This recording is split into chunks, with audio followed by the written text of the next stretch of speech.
심판의 주, 생명의 주. 요한복음 5장 24절로 25절 말씀입니다.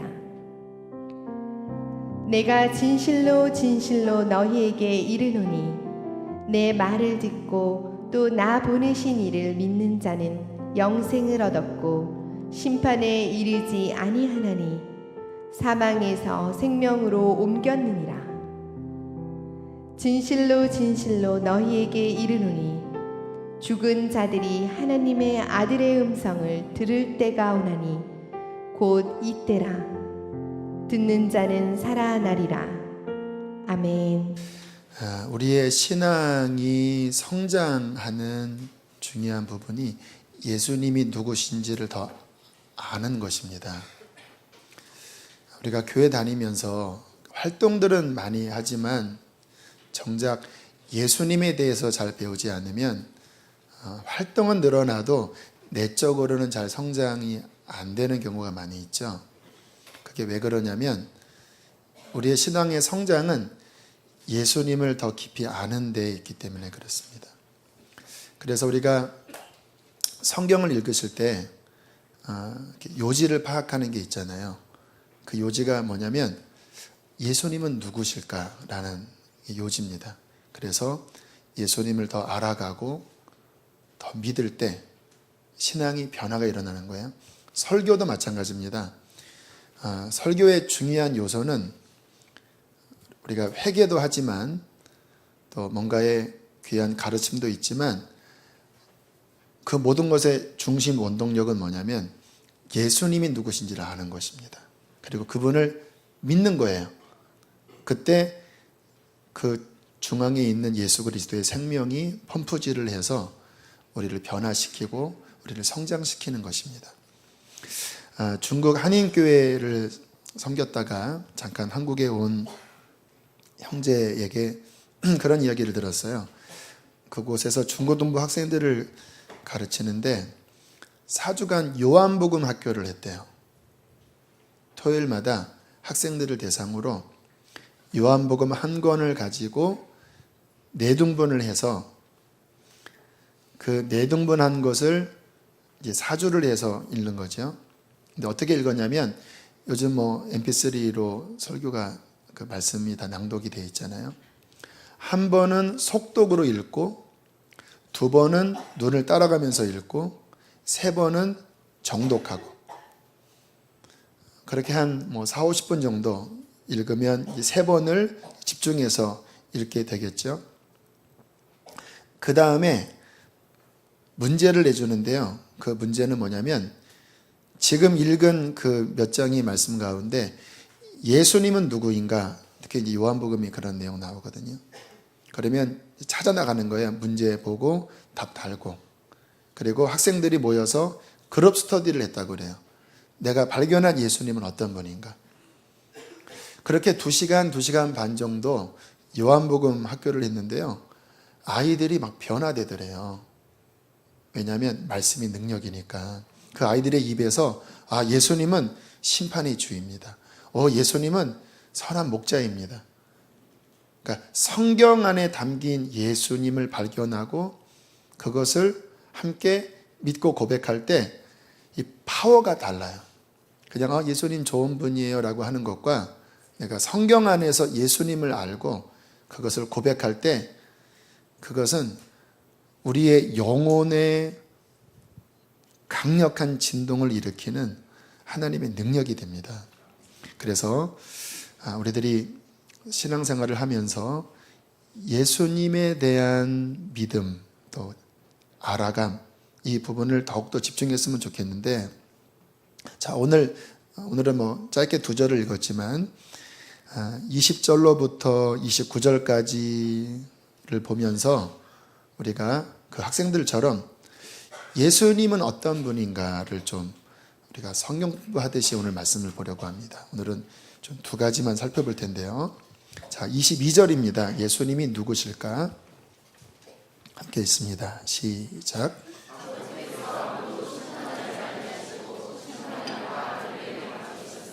하나님이 무엇을 아들에게 맡기셨다고 하십니까? 심판을. 자, 27절도 읽어보겠습니다. 시작. 또 인자됨으로 말미암아 심판하는 권한을 주셨느니라. 예수님이 누구냐? 아버지께로부터 심판하는 권세를 받으셨다라고 말씀하십니다. 여러분, 굉장히 중요한 말씀이에요. 예수님은 누구시냐? 예수님이 심판주라고 하는 내용은 뭐냐면요, 우리를 영원한 천국으로 인도할 수도 있고, 그분이 너는 영생이다 하면 그 한마디에 영생이 결정되고요, 그분이 너는 지옥이다, 너는 심판이다 하면 그 누구가 못 말립니다. 대법원이 없어요. 예수님이 선고하시면 그는 영원한 멸망에 떨어져야 되는, 삶과 죽음의 결정권자가 누구시냐? 바로 우리가 믿는 예수 그리스도이십니다. 그러니까 여러분, 우리가 주님에 대하여 경외심을 가지셔야 합니다. 요한계시록 1장 17절 18절에는 이렇게 말씀하고 계셔요. 나는 처음이요 마지막이니 곧 살아있는 자라. 내가 전에 죽었었노라. 볼지어다 이제 세세토록 살아있어 사망과 음부의 열쇠를 가졌다. 여러분, 우리가 믿는 예수님은 그냥 기독교라는 한 종교 분파의 어떠한 종교 대상자가 아닙니다. 그분은 처음과 마지막, 이 세상의 시작과 끝이에요. 이 모든 것을 이끄시는 분이실 뿐만 아니라 그분은 역사상 이 땅에 오셨다가 죽으셨죠. 그런데 부활하셨죠. 그분은 지금도 살아계시고 세세토록 살아계십니다. 근데 그분이 부활하실 때 무슨 열쇠를 얻으셨냐? 사망과 음부의 열쇠, 죽음의 심판에 관련된 열쇠를 부활하시면서 그분이 가지셨습니다. 저는 이것을 기억하면 너무 제가 예수님을 믿고 있다는 게 안도감이 느껴져요. 여러분, 저 지나가는 차가, 우리가 운전하러 갈 때 운전하면서 지나가면 쑥쑥쑥 지나가잖아요. 그런데 바로 옆에 뭐 한 1m, 2m 사이로 이렇게 지나가는 거잖아요. 어느 때는 뭐 한 50cm 간격으로 지나가잖아요. 그 차가 중앙선을 넘어서 이리 오지 않으리라고 누가 보장합니까? 어떤 분이 그렇게 교통사고 났대요. 그냥 80km 정상 운전하고 그냥 쭉 가고 있는데 갑자기 앞에서 있는 차가 중앙선을 돌진해서 정면 추돌을 한 거예요. 졸음운전을 한 거죠, 상대방이. 나는 잘 가고 있었는데. 이분이 그 다음부터는요, 차가 지나가면 할렐루야, 할렐루야, 할렐루야, 할렐루야. 왜 할렐루야 하냐? 저 차가 일로 안 넘어온 게 할렐루야라는 거예요. 여러분, 그런 거 생각하면 불안합니다. 공기 중에 떠다니는 메르스가 여기 이렇게 들어오지 누가 어떻게 알아요? 그러니까 마스크 쓰고 막 방어막을 해도 이게 감당이 안 되잖아요. 그러나 여러분 기억하십시오. 우리가 믿는 예수 그리스도는 역사의 시작과 끝이고 우리의 삶과 죽음을 결정하실 수 있는 절대 주권자이십니다. 여러분, 이것을 우리가 알고 믿는다고 하는 것은 큰 격려입니다. 저희 아버님이 쓰러지셔서 위급한 상황에 가셨을 때 그때 의사가 응급차가 오지 않았다면 거기서 돌아가실 상황이었대요. 근데 응급차가 오고 응급실에 가서 의식을 잃었을 때 관을 넣었기 때문에 17일을 연명하셨고, 그 17일 연명하는 기간 가운데 주님이 감격스러운 구원의 은총을 베풀어 주셨거든요. 제가 그 17일 기간 가운데 주님 앞에 기도했었습니다. 하나님 감사합니다. 저희 아버지 붙잡아 주셔서 감사합니다. 그때 주님이 그 말씀을 주셨어요. 제가 읽은 말씀. 나는 사망과 음부의 열쇠를 가졌다. 너희 아버지가 그냥 죽는 것을 내가 허락지 않으면 너희 아버지는 그냥 갈 수 없다. 왜? 내가 열쇠를 갖고 있기 때문에. 그렇군요. 그렇군요.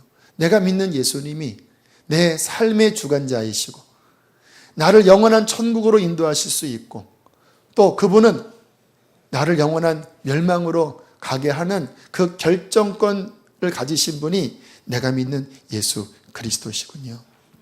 여러분, 그러므로 우리는 예수님을 정말 잘 믿으셔야 합니다. 사람에게 잘 보이려고 하지 않아도 괜찮아요. 살아보니까 사람에게 잘 보이려고 하면 다 실망하더라고요. 정말 우리가 잘 보여야 될 분은 처음과 끝이요, 사망과 생명의 열쇠를 갖고 계신 절대 주권 예수 그리스도밖에 없습니다. 전에 한 집사님의 임종을 지켜드린 적이 있었습니다. 병원에서 이제 마지막 돌아가시기 한 몇 시간 전에 예배를 드리기 시작했는데, 여러분, 사람이 목숨이 끊어지는 게 또 쉽지 않을 때는 참 쉽지 않아요. 또 막 거의 임종하려다가 또 살아나시는 경우도 있고. 근데 이제 병원에서는 이제 마지막이라고 그래서 가족들이 왔는데, 열심히 제가 찬양하면서 또 귀에 대고 들으시는지 모르지만 응원을 해드렸죠. 집사님, 조금만 참으세요. 잠깐 후면 예수님을 만나실 거예요. 예수님을 부르세요. 하고 막 오늘 드렸던 살아계신 주도 막 찬양하고, 그렇게 시간이 한참 지나니까 좀 지치더라고요. 언제까지 해야 되는지도 모르겠고. 그런데 한 8시쯤 되었나요? 새벽에 갔었는데 8시쯤 되었을 때 갑자기 그 병실이 뜨거워졌습니다. 성령으로 뜨거워졌어요. 저는 그걸 알거든요. 주님 임재하시는구나. 갑자기 찬양이 힘이 들어가고요. 기도가 막 뜨거워지고요. 그래서 지금 주님이 뭔가를 역사하시는구나 하고 막 뜨겁게 찬양을 하고 한 30분 그렇게 지났나? 갑자기 그 심장 박동이 서서히 줄더니 의사가 와서 운명하셨습니다 하는 거예요. 근데 제가 그 성령이 제게 뜨겁게 임하셨던 그 순간을 쭉 정리가 되면서 제가 감격했습니다. 뭘 감격했냐면, 이분이 지금 그 사망의 그 참 힘든 그 과정을 겪으면서 이제 곧 영혼이 그 몸에서 빠져나가는 그 힘든 그 시간에 바로 그 순간에 그 뜨거움이 임했었거든요. 그 기간에 목사인 저는 찬양을 불러주지만 제가 함께 갈 수 없잖아요. 사랑하는 가족들 울 수는 있지만 어떻게 손쓸 수 없잖아요. 그런데 예수님이 그것에 오셔서 그의 손을 붙잡고 그와 함께 죽음 이후까지 가셨다고 생각하니까 감사한 거예요. 우리 예수님, 그래서 예수님이구나. 우리가 아무리 사랑해도 아무리 목사라도 거기에 함께 갈 수 없는데 우리 주 예수님, 지금도 살아계신, 죽으셨다가 부활하신 우리 주님은 정말 시편 23편의 말씀처럼 사망의 음침한 골짜기를 지날지라도 해를 두려워하지 않을 것은 주께서 나와 함께 하십니다. 그거 함께 하시는구나. 주님이 그 손을 붙잡으시는구나. 더 감격스러웠던 것. 여러분, 우리의 비참함은 무엇입니까? 죄로 말미암아 우리의 목숨이 끊어졌을 때 심판에 들어가는 거잖아요. 마귀가 와서, 귀신이 와서 지옥으로 데려가는 게 가장 우리의 두려움이잖아요. 그런데 예수님이 왜 오셨습니까? 그분이 오셔서 그의 피로 구원받은 그 영혼을 악한 영, 지옥 권세로부터 그분이 딱 막으시는 거예요. 건들지 마라. 얘는 내 피값으로 구원받았다. 그리고 그 생명을 영원한 하나님 나라로 이렇게 모시고 가시는 거죠. 제가 그 집사님의 임종을 함께 하면서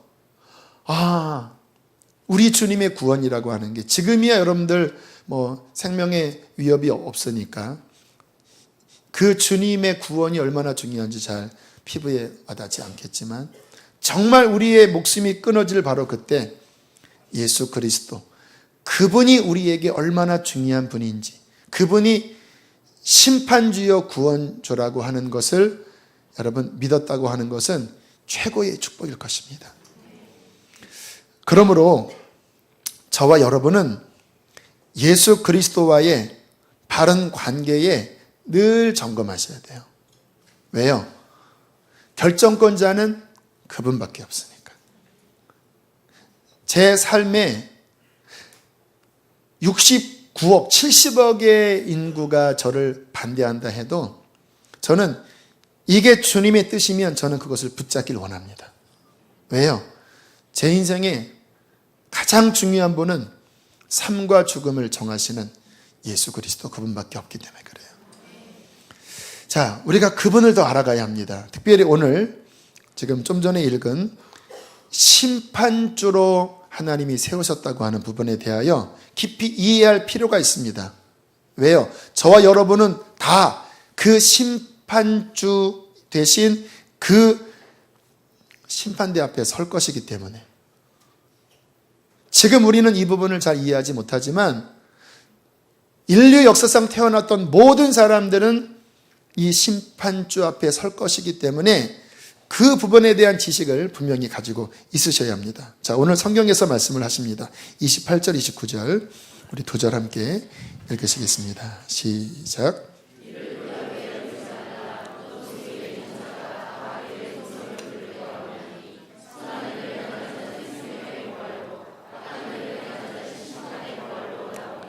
자, 역사상 태어났던 모든 사람들이 다 한 명도 빠짐없이 그의 음성을 들을 때가 옵니다.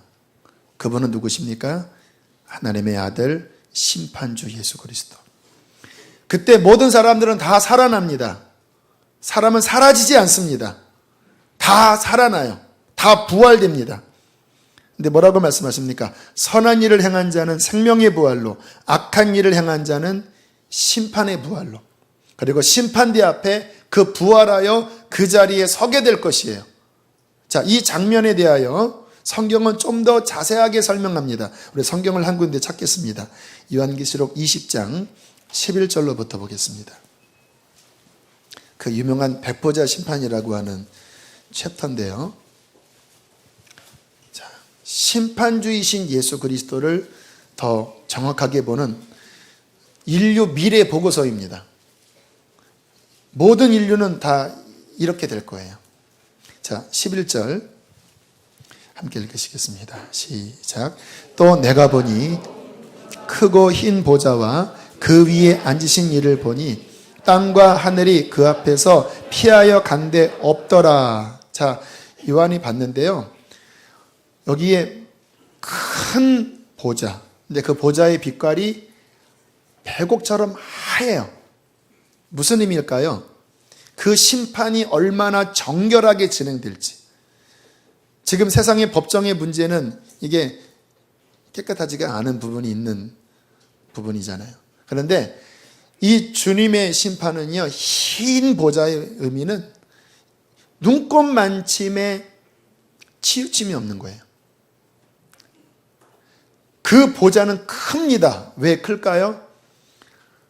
그 보좌보다 더 큰 게 없어요. 그래서 11절에 보니까 하늘과 땅이 그 앞에서 다 도망가 버렸다. 왜? 그 권위 앞에. 이게 마지막에 일어날 일인데 11절에 그 위에 앉으신 이가 계십니다. 이분이 심판주이신 예수 그리스도이십니다. 자, 12절 13절까지 함께 읽겠습니다. 시작.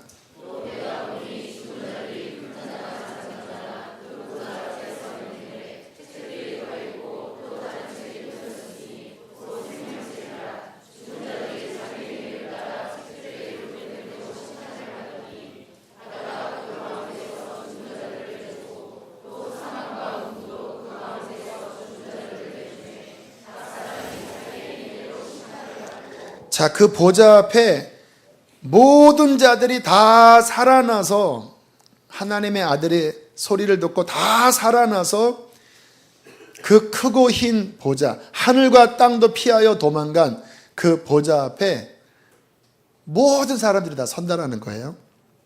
근데 거기에 책이 펴져 있습니다. 두 종류입니다.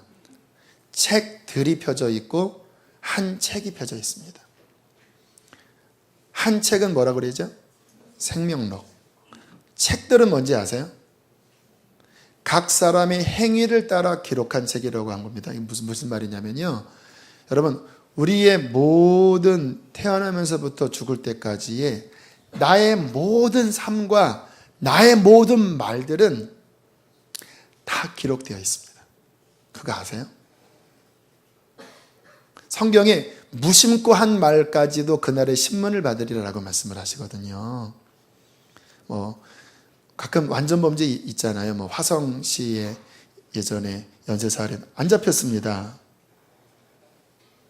그분은 그러면 심판에서 벗어난 것일까요? 아닙니다. 그 양심에서 그 죄는 소리치고 있고요. 오늘 이 크고 흰 보좌 앞에 가면 그 책들에 다 나와 있어요. 왜 그렇게 했는지까지에 대하여 다 나와 있어요.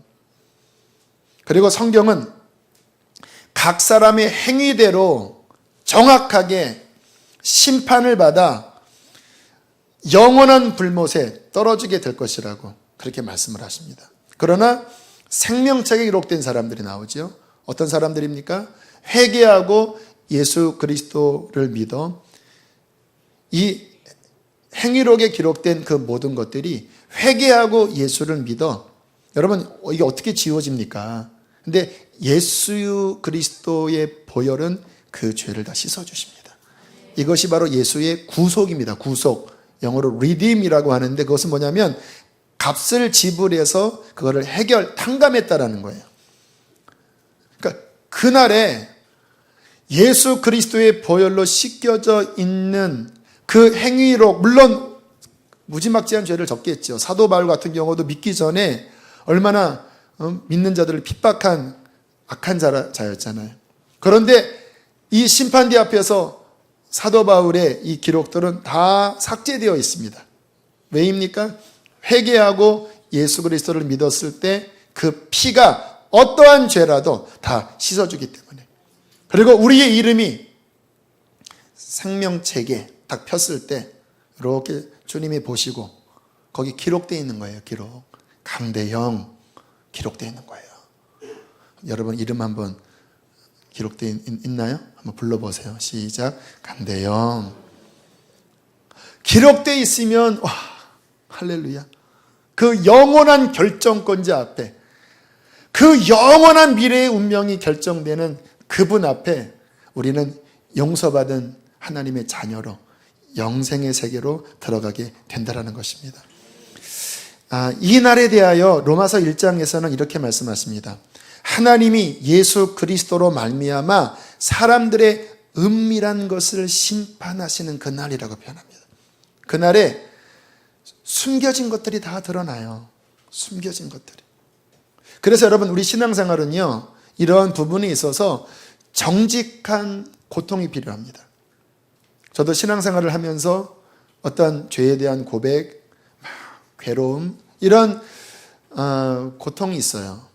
왜냐하면 신앙생활의 기본은 내가 예수를 믿는다고 하는 의미는 뭐냐면요, 여전히 죄 가운데 살면서 내가 예수 믿으니까 구원받는 게 아니라, 예수를 믿는 건 뭐냐면 내가 예수를 믿음으로써 내 속에 있는 죄악들을 고백하고, 그리고 그 은밀한 것들을 예수의 능력으로 내가 십자가에 못 박으면서 내 삶이 변화되어 씻겨지는 거거든요. 그러니까 주님을 믿을 때도 회개를 하지만 믿은 다음에도 우리 안에는 이 은밀한 것에 대한 죄책감, 그 부분이 양심 안에서 성령 안에서 고백하는 이러한 회개의 과정들이 우리의 삶의 필수 과정입니다. 왜요? 그날은 사람들 안에 은밀한 것을 예수 그리스도가 심판하는 그날이기 때문에. 그래서 심판주이신 그분을 안다라고 하는 것은 그분을 경외하는 겁니다. 그래서 참 그리스도인은요, 죄와 싸울 수밖에 없어요. 지난주에 어떤 분과 이야기를 나눴는데, 그분은 자신의 일터에서 예배를 드린다고 합니다. 한 50명 정도 직원이 되는데. 근데 몇 년 전에 그런 일이 있었대요. 누가 아무튼 설교를 했는데 자기 죄 고백을 하고 내려갔는데 분위기가 그냥 예배가 끝나는 게 아니라 이제 누군가 나와서 고백을 해야 되는 그런 분위기가 됐대요. 근데 성령께서 네가 고백해라 이런 마음을 주신. 내가 다 회개했습니다. 네 마음에 걸리는 거 있잖아. 이번엔 사장이신데 그리고 앞으로 나갔대요. 그리고 했던 고백이 제가 공금횡령했습니다. 제가 사람 만나면 거기에 이제 회사에서 이렇게 허락해주는 그게 있잖아요. 그런데 정상적이지 않은 것까지도 지불을 그걸로 했습니다. 그리고 제가 시간에 대하여 잘못 사용했습니다. 제가 출근해야 되는 그 시간에도 제가 바르지 않은 만남을 가졌습니다. 내가 이 부분에 대하여 회개, 그리고 막 울었대요.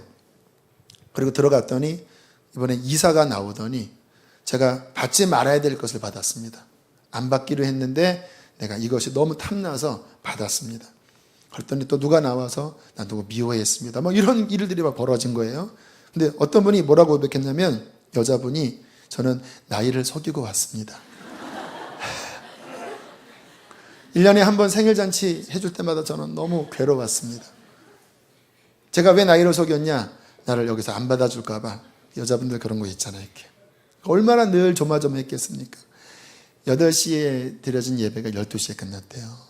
회개와 함께 울고 그러면서 성령께서 그곳에 막 역사하셔서 그리고 난 다음에 무슨 일이 벌어졌냐면 자유함 있잖아요.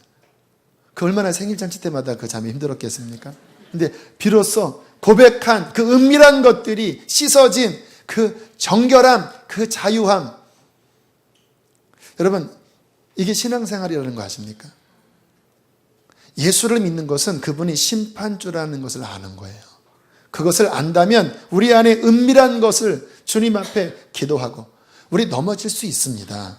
사람은요, 주님 나라 가기 전까지 수많은 그 쓰러짐에, 연약함에 항상 그 위험에 노출되어 있어요. 그래서 우리 실수하지요. 신앙은 무엇입니까? 거기에 머물러 있는 게 아니에요. 왜? 은밀한 것을 심판하시는 그분을 알기 때문에 또 보혈로 씻어내는 거예요. 고백하고. 지난 수요일 날 좀 제 마음에 불편한 그 사건들이 있어서 제가 그 아내에게 이제 예배 끝나고 이렇게 나가면서 제가 이제 그 부분에 대해 좀 불평한 얘기를, 뭐 아내와 관련된 일은 아니었는데 그런 얘기를 했어요. 근데 참 사람의 이 마음이라는 게 길이더라고요. 감사합니다. 감사하면 마음이 감사로 나아가고요. 이렇게 불평 어린 말을 하면 그 말의 뿌리가 이 마음에 안 좋은 거기에 연결되어 있어 계속 그게 나와요. 이렇게 펌프질로. 그래서 이런 얘기 하면 안 되는데 내가 그냥 한번 얘기했으니까 마음이 이렇게 약간 뒤틀렸어요. 그리고 집에 갔는데 물을 먹으려고 했더니 아내가 그 수박 줄게 그러더라고요. 얼마나 감사합니까? 그리고 이제 수박을 먹었는데 제가 평상시에 무슨 생각을 하고 있었냐면 수박을 이렇게 세모로 자르는 게 좋은데 깍두기처럼 이렇게 잘라서 주거든요. 그래서 평상시에는 제가 그냥 거기 좀 세모로 자르지 그냥 얼핏 생각하고 말을 안 했어요. 근데 그날 이게 한번 툭 나오니까 이게 이제 막 꼬물꼬물 올라오는 거예요. 왜 깍두기처럼 잘라? 그러면 거기 하얀 거 다 먹어야 되잖아. 세모로 자르면 내가 안 먹은 거 안 먹는데 이런 말을 하기 시작했어요. 그리고 냄새 맡다 보니까 수박에서 김치 냄새가 나는 거야. 여보 이거 어디다 넣었어? 김치 냉장고에 넣었대. 아니 왜 수박을 김치 냉장고에 넣어? 일반 냉장고에 넣어야지. 이게 막 꾸물꾸물꾸물 막 나오는 거야. 이 원망의 말이. 애들은 막 옆에서 듣고 있고 속으로 이러면 안 되는데 그리고 이제 좀 꿀꿀한 마음으로 욕실에 가서 이렇게 양치를 하고 있는데 막내 선지자가 딱 보더니 아빠는 형아 책 좀 읽어봐야 되겠어. 무슨 책? 평생 감사하더니 가는 거야. 제가 애들도 다 아는구나. 지금 아빠가 감사치 않은 아는구나. 근데 감사하게 웃겼습니다. 그래갖고 제가 회개해야 되겠다 해서 제가 아이한테 웃으면서 아빠가 그래 잘못했지. 그 감사해야 되는데 막 불평한 거 잘못했지. 아빠가 잘못했다. 감사해야 되는데 미안하다. 나와서 아내한테도 미안하다고 그러고 또 거실에 두 아들이 있어서 걔네도 들었잖아요. 얘들아 아빠가 불평했다. 회개하노라 하고 막 자백하고 그리고 그냥 웃으면서 딱 들어오면서 그래 우리가 살면서 이렇게 조금씩 뒤틀리는 그러한 부분들에 대하여 아버지인데 그런 말을 했을 때 이 자식이 무슨 평생 감사야 뭐 이렇게 하지 않고 선지자잖아요. 초등학생이지만 겸손하게 고백하고 자백하고 그리고 다시 그 마음을 바르게 하는 것. 왜 우리가 이렇게 하죠? 예수 그리스도는 은밀한 것을 심판하시는 심판주이기 때문에 저는 예수님을 그렇게 믿습니다. 내가 마음껏 살아도 은밀하게 그렇게 교인들한테는 감사하라고 해놓고 집에서는 수박 깍두기로 잘랐다고 그 부분에 대하여 걸리면 회개하고 제 안에 왜 걸리는 게 없겠습니까? 싸우는 거예요. 왜? 은밀한 것을 심판하시는 그날 주님 앞에 바르게 서기 위하여 날마다 싸우는 것입니다. 여러분 예수 그리스도를 경외하십시오. 그분의 심판을 기억하며 날마다 우리의 삶을 그의 피로 씻으십시오. 그게 신앙생활입니다. 그러면 성경은 뭐라고 말씀하시느냐? 그분은 심판주로 우리에게 오시는 것이 아니라 생명의 주, 구원의 주로 우리에게 구원을 주시겠다고 말씀을 하고 계십니다. 자, 24절 함께 읽어보시겠습니다. 시작. 요한복음 5장으로 넘어가시는 거죠? 네, 요한복음 5장 24절 시작. 너희에게 이르노니 내 말을 듣고 또 나 보내신 이를 믿는 자는 영생을 얻었고 심판에 이르지 아니하나니 사망에서 생명으로 옮겼느니라. 할렐루야. 주님이 말씀하십니다. 내 말을 듣고 또 나 보내신 이를 믿는 자는, 이게 구원의 조건이라고 말씀하시거든요. 자, 깊이 들어가셔야 합니다. 신앙은 뭐냐? 예수 그리스도의 말씀이 마음에 들리는 거예요. 이 부분은 어떤 면에서는 어려워요. 그러나 중요합니다. 여러분, 교회를 다니면서 하나님을 믿는다고 해도 예수 그리스도 그분의 말씀이 우리의 마음에 와닿지 않고 종교적으로 교회 다니는 분들이 굉장히 많아요. 그분들의 특징은 뭔지 아십니까? 이 속에 믿음이 없어요. 결과는 뭡니까? 삶이 안 바뀌어요. 그 하나님을 경외치를 않아요. 그래서 은밀한 죄를 짓습니다. 그러나 신앙은 뭐냐면요, 오늘 주님이 내 말을 듣고라고 하는 게 뭐냐면 그 마음에 예수 그리스도 그 생명의 말씀이 여기에 들린 거예요. 제가 사역하면서 그런 경험 많이 합니다. 저는 특별히 교회 안에 거듭나지 않은 그런 사람에 대한 안타까운 마음을 갖고 있거든요. 그래서 막 이러한 부분에 막 드러내고 막 치잖아요. 근데 그런 사역을 제가 그 전도사 때부터 이렇게 해왔는데, 사람들이요, 어느 날 그 마음에 깨져요. 예수 그리스도의 그 말씀이, 그 십자가와 부활의 말씀이 비로소 그 마음속에 들어오더라고요. 그러면 사람들이 100% 하는 게 뭔지 아십니까? 비로소 회개하기 시작하고요. 이 내면에서부터 비로소 하나님을 찾기 시작하고요. 그렇게 예수 십자가를 만날 때 성령으로 인한 거듭남이 일어나더라고요. 그때 만난 하나님, 그 하나님은 누굽니까? 아들 예수를 보내신 그 하나님, 그때 하나님을 만나요. 그 전에 알고 있는 하나님은 종교입니다. 세상 사람들은 신에 대한, 뭔가 하나님에 대한 인식을 다 갖고 있어요. 그러나 예수의 그 십자가와 부활이 마음에 부딪히지 않는 가운데 하나님은 종교입니다. 진짜 하나님 아니에요. 본인이 만든 하나님이에요.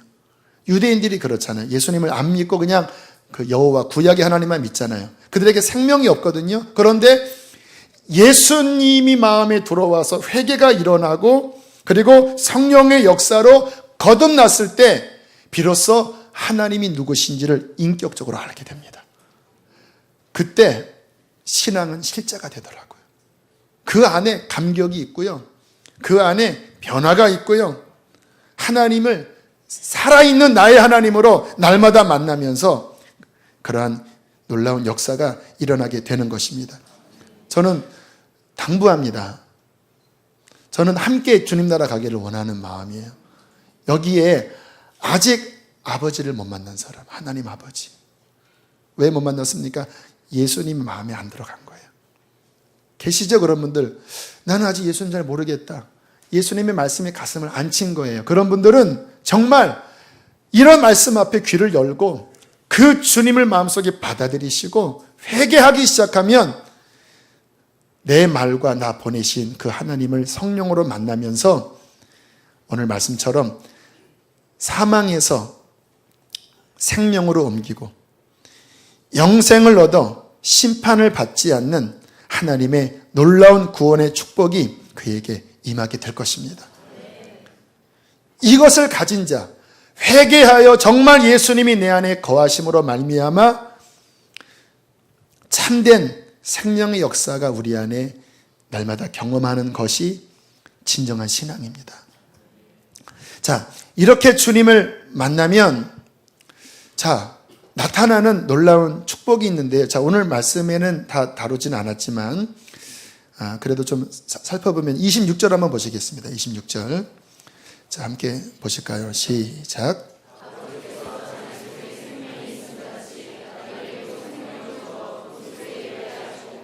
자, 여기에 중요한 단어가 생명이지요. 생명. 자, 24절에도 역시 생명을 말씀하십니다. 믿는 자는 영생을 얻었고 사망에서 생명으로 옮겨졌다. 자, 이게 구원의 아주 핵심 포인트입니다.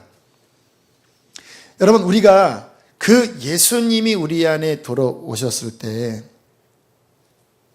오늘 말씀처럼 하나님이 가지고 있는 그 영원한 생명이 예수님과 함께 우리 안에 들어오게 됩니다. 그래서 정말 거듭난 사람들은요, 영의 눈을 열어보면 다 뭐가 있냐면 이 안에 빛이 있어요. 그 빛은 뭡니까? 영생입니다. 하나님의 생명이에요. 그래서 이 생명의 빛이 있는 사람들은요, 주님의 말씀처럼 죽어도 살겠고 살아서 믿는 자는 영원히 죽지 아니하리라. 그 사람에게 죽음은 이 몸에서 나가는 것, 어차피 지금 내 안에 영원한 생명이 들어왔고 죽어도 나는 내 속에 있는 나의 이 영원한 생명과 함께 주님 나라 가는 거예요. 그러니까 이것을 가지면요, 정말 이것은요, 인생에게 말할 수 없는 힘이고 말할 수 없는 소망이에요. 사람들이 왜 메르스 때문에 왜 두려워합니까? 치사율이 3%, 4% 얼마나 겁이 나요. 어디 공중에 떠다니는지 모르는 이게 일로 들어와서 10분의 1 이상은 죽는다고 하니 얼마나 두렵습니까? 그러니까 덜덜덜덜 떠는 거지요. 물론 조심해야 되지요. 그러나 영생이 있는 사람들은요, 조심해야 되지만 그 마음의 이 근거가 영원한 생명. 이게 이 안에 있다라고 하는 게 우리 안에 평강을 주고 담대함을 줘요. 할렐루야. 이 생명이 누구 안에 있다고요? 예수 그리스도 안에. 그분은 심판의 주일 뿐만 아니라 생명의 주이십니다. 이 영원한 생명의 또 하나의 놀라운 축복, 단순히 나를 나중에 천국만 내려간다? 아닙니다. 그 생명은 지금 우리 안에 어떻게 역사하냐? 그 요한복음에 쭉 보면, 또 요한계시록에 쭉 보면 그 생명과 연결되는 단어가 뭐냐면 생수입니다. 생수. 생수가 뭐예요? 하나님의 영원한 생명의 물이에요. 그 하나님의 영원한 생명의 물은 무슨 일을 합니까? 죽었던 영을 살리고 우리의 영의 목을 해갈시킵니다. 세상 사람들이 왜 목말라 하는지 아십니까? 이 세상에는 그 영생수가 없어요. 금을 파고 명예를 파고 다 파봐도 거기서 먹는 것은 내 영혼의 0.0001g도 해갈이 안 돼요. 이 영원한 생명수가 어디 있느냐? 하나님의 생명, 예수 안에 있는 생명, 이게 바로 영원한 생명수예요. 그래서 정말 회개하고 예수를 믿었을 때 그 영생수가 흘러 들어와서 비로소 해갈이 됩니다. 제가 주님 만나고 정말 좋았던 게 이 영생수를 마신 거예요. 지금도 마시고 있고요. 주님 나라 가면 이 영생수 강물에서 저는 헤엄칠 거예요. 이렇게 저를 보기를 원하는 분은 영생수 강물로 오시길 바랍니다. 저는 이걸 마시면서 왜 저는 이거 실제를 알아요. 이 영생수 샘물의 또 하나의 놀라운 축복이 뭔지 아세요? 제가 종교와 생명, 제가 지지난주 비교해 드렸잖아요. 종교는 뭐냐면 여기 법전이 있습니다. 살인하지 말라, 간음하지 말라, 탐내지 말라 쭉 있어요. 그런데 나의 본성이 죄잖아요. 그러니까 법은 옳은데, 법은 거룩한데 내 힘으로 그것을 막 지키려고 하는데 안 돼요. 이 속에서 뒤틀려요. 강아지한테 노래를 불러보라고 하면 뭐 할렐루야 이렇게 합니까? 하죠. 왜? 걔는 밖에 못해요. 왜? 존재 자체가 강아지니까. 우리의 존재 자체로 하나님의 법이 이게 안 된다라는 게 이렇게. 생명은 뭐냐? 하나님 안에 있는 이 생명은 우리 안에 들어와서 하나님의 법을 살 수 있는 힘을 주는 게 하나님의 생명입니다. 그래서 생명만이 진짜예요.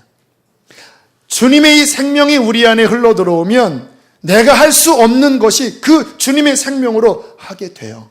사랑할 수 없는 것들도 사랑하게 되고, 그 거룩지 않은 것들 내가 좋아했는데 그것이 점점 미워지게 되고, 우리의 삶에 하나님의 율법의 뜻이 우리의 삶에 이루어져요.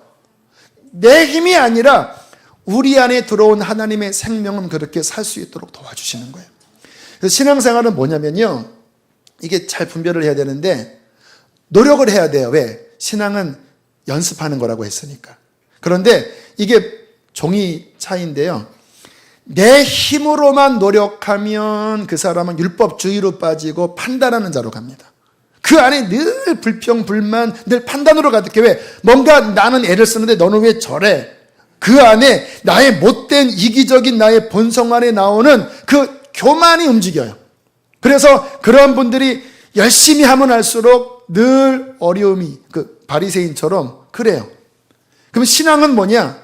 열심히 하긴 하지만 그 주체는 뭐냐면 하나님의 생명, 예수의 생명이에요. 그래서 저 같은 경우에도요, 오늘도 그랬어요. 설교 올라올 때, 하나님, 제가 애쓰지 않겠습니다. 내 안에 계신 하나님의 생명이 움직이는 대로만 가겠습니다. 이게 감각입니다, 신앙이. 주님이 이만큼 가면 저는 그만큼 가고, 요만큼만 가면 요만큼만 갈게요. 왜냐? 역사를 일으키는 원동력은 하나님의 생명이지 저희 막 소리 지르는 게 아니기 때문에. 여러분 삶에서, 가정에서 남편과 부딪히고 자녀와 부딪히고 일터에서 막 짜증나는 일이 있잖아요. 노력해야 합니다. 그런 부분과 막 입 다물어야 되고 조심해야 돼요. 그러나 복음이 뭐냐? 예수 그리스도와 바른 관계를 맺고 회개하면서 그분을 더 알아가고 믿어가면서 그분이 내게 주시는 생명, 어떤 생명입니까? 하나님의 영원한 생명. 어떤 생명입니까? 하나님의 법을 따르게 할 수 있는 그 생명. 주님만이 그거 하시거든요. 그것을 내가 의지하고, 주님 저 이거 못해요. 주님 저 이거 순종이 안 돼요. 주님 저 이거 미운 거 해결이 안 돼요. 그러나 주의 생명이 그렇게 하게 도와주세요 하고 주님을 내가 붙잡고 따라가면 그분이 나를 변화시켜 가시는 것입니다. 할렐루야. 그 신앙생활 간단합니다. 우리 안에 예수 생명 붙잡으십시오. 예수 안에 이 풍성한 구원과 은총이 있습니다. 오늘 그분을 더 깊이 알아가게 해주셔서 감사합니다. 함께 우리 찬양합시다. 저는 예수 그리스도를 선포할 때마다 얼마나 힘이 나고 또 얼마나 위로가 되고 얼마나 좋은지 몰라요.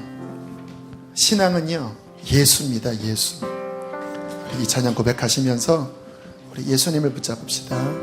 주 앞에 나와 제사를 드리네, 마음 열어 내 삶을 드리네, 주를 봅니다.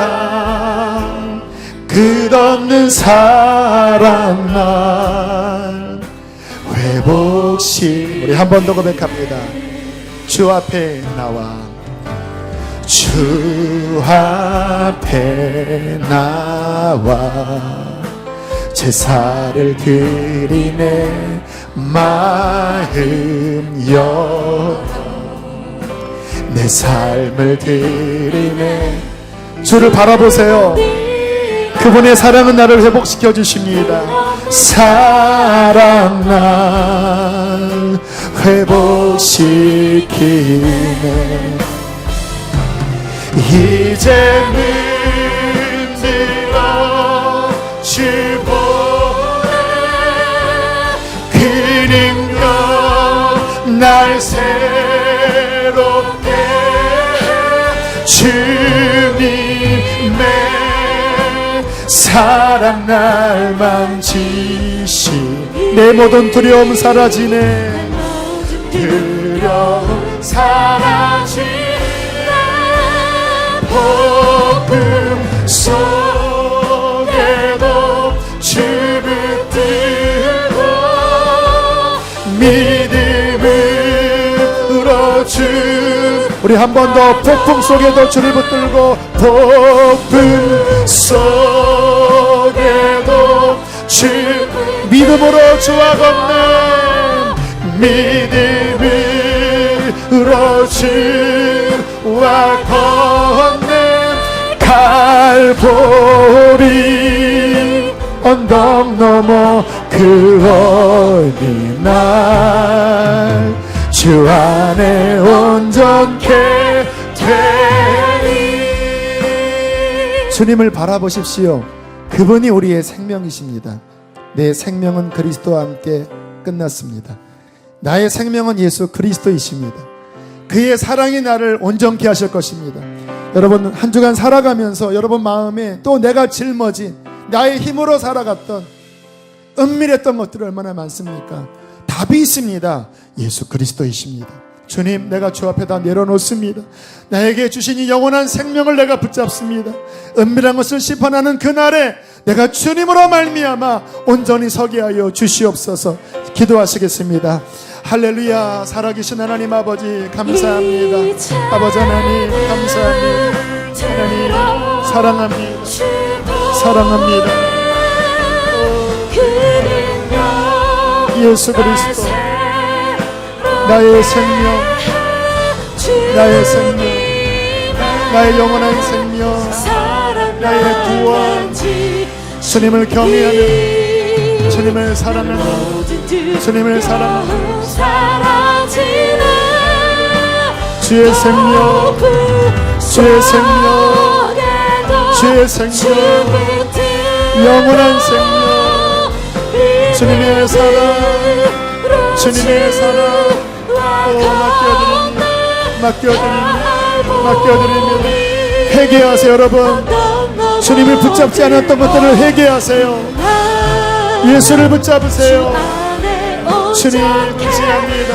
거룩하신 하나님 아버지, 성령으로 역사하여 주시옵소서. 아버지 하나님, 아버지 붙들어 주시옵소서. 아버지를 붙들어 주시옵소서. 할렐루야, 할렐루야. 주님 풀어주시옵소서. 주님 풀어주시옵소서. 사랑합니다. 사랑합니다. 사랑합니다. 감사합니다. 하나님, 여러분 모든 것을 주님 앞에 내려놓으십시오. 그분을 바라보십시오. 그분은 우리의 생명이십니다. 그분만을 붙잡는 것이 여러분의 위로요, 여러분의 힘입니다. 내가 주님을 경외합니다. 내가 주님을 의뢰합니다. 하나님, 당신의 백성들에게 참된 믿음과 평강을 주십시오. 예수 그리스도에 대한 명확한 이해와 믿음을 갖게 해주시어서 주님을 경외하면서도 주님을 사랑하게 해주십시오. 한 주간 이 세상에 살면서 주님, 나의 육신의 힘으로 살지 않겠습니다. 내 안에 영원한 생명이 되어 주셔서 살아가게 하시는 그 능력을 의지하겠습니다. 주의 영으로 충만히 채워 주옵소서. 귀한 예물 올려드립니다. 주님, 저들을 복 주시고 필요한 것들로 날마다 풍성히 채워 주시옵소서. 건강도 지켜주셔서 주님의 날개 아래 저들을 보호하여 주시옵소서.